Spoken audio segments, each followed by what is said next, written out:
Guys, me host Super Zoro, thank you very much for tuning in. So, today we're going to talk about The Exorcist Believer. I went last night to go see the new movie and I wanted to give my thoughts on it. It's been panned all over the internet and I'm not quite sure why. The film's pretty decent.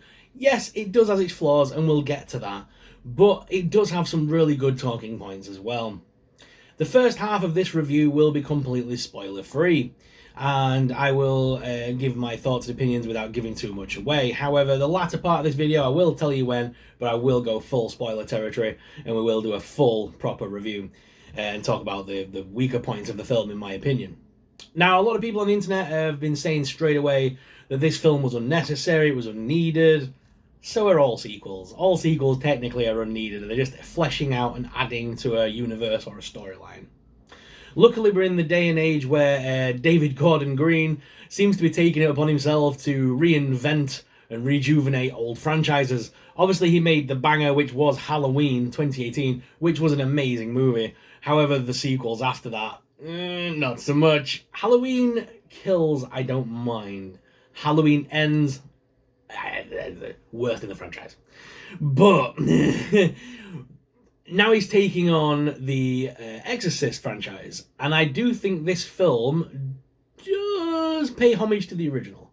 It doesn't have the same feel as the original, but I don't think anything ever will. That film was synonymous. I can say the word synonymous with the whole thing that went wrong behind the scenes, everything that happened on the set of the movie.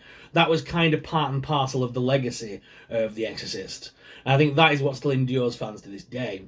This film was paying homage to that, and I think David Gordon Green does do a good job at that. And Blumhouse, you guys know I can't sing the praises of Blumhouse enough, so I do think in itself it's a good movie. I enjoyed it.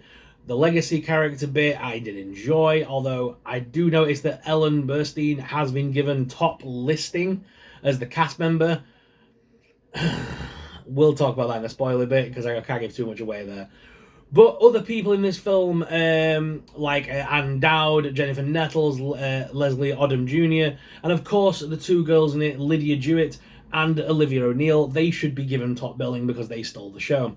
You gotta remember, they're I don't think they're that old either, and they were basically given the prospect of playing an demon, basically, and possessing a kid.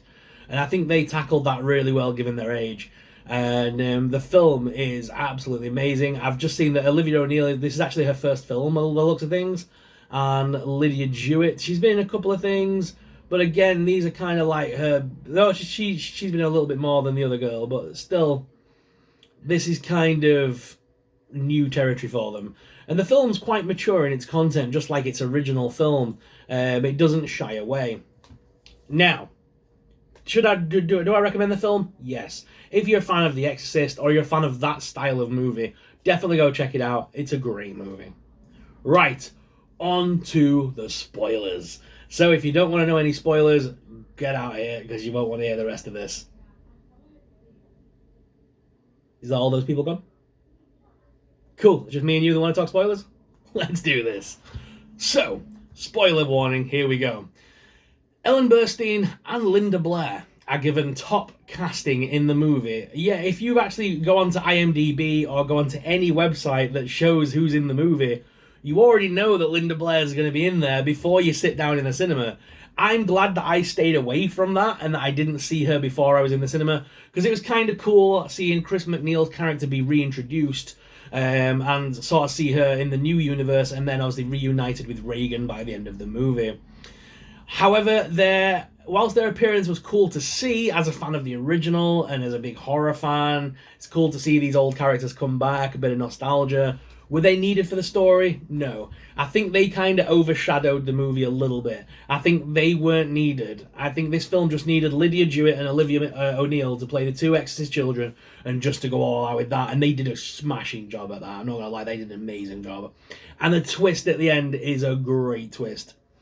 So, for those of you that want for me to go full into this, at the end of the movie, there is the whole thing in the trailer, isn't there, where they're basically saying the demons are saying you must choose, only one can survive, and both Leslie Odom Jr.'s character and Jennifer Nettles both kind of do the whole we can't choose, but it's the father of Katherine, Olivia O'Neill's character, played by I can't find his name on here. I can't find his name in the listing now. Oh, Tony, not but Leo Buzz.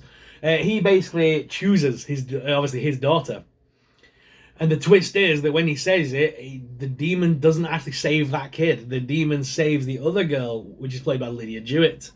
That's the big twist at the end. And it's kind of cool. I like that concept that the demons lied, and if the parents chose, then, you know, the other one would survive, because obviously they were being selfish by choosing their daughter over the other. The two other parents were, you know, on opposite sides, but they choose not to choose, which was a great bit of the movie.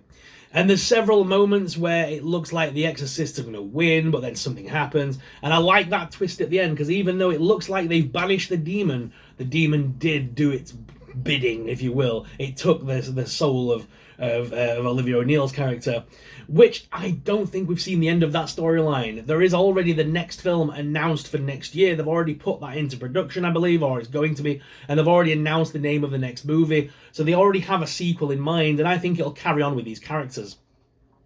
I think there's going to be something to do with bringing Olivia O'Neill's character back.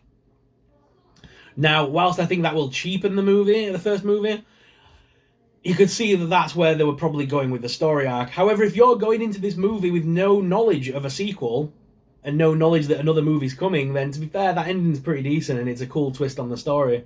But if you know there's a sequel coming, you know that's not the end, or the true end. I'm hoping the next movie gives us more to do with Chris MacNeil and Reagan, because they were kind of in it, but not for very long. Chris MacNeil is brought back as a kind of, I don't know, exorcist specialist. She's studied exorcisms in all cultures. And that's the thing about this movie. It's not all about Catholic this time. It's not all about the Catholic religion this time. There are other religions thrown in there and other practices thrown in there, because exorcisms are not just strictly in the Catholic tradition, or religion, or whatever you want to say. There are other cultures out there that do a form of exorcism or a form of banishing spirits. So they've kind of tried to include other cultures in this as well. And some people in the media have kind of panned that and said it's cheap or it's not good. I actually like that part of the storyline. I like the fact that it wasn't just strictly the whole Catholic sort of belief system, and that they did touch on other beliefs, which is kind of cool, because obviously in the film, Leslie Odom Jr.'s character, he's not religious at all, or he was at one point maybe and not now. He's moved away from that sort of things, and he says that quite regularly in the movie. He doesn't believe. So it's cool to see that side of the belief system as well being tested. I like that. Do I recommend this movie? Yes. Is it the best movie of the year? No. Was it a fun movie to watch? Yes. And that's what matters. Guys, have you seen the movie? What are your thoughts and opinions? Let me know in the comments down below. If you enjoy this movie review and you want to hear me talk about movies more often, let me know in the comments, and I can definitely do more movie reviews. Guys, thank you very much for watching. As always, I'm your host, Soup Sorrel.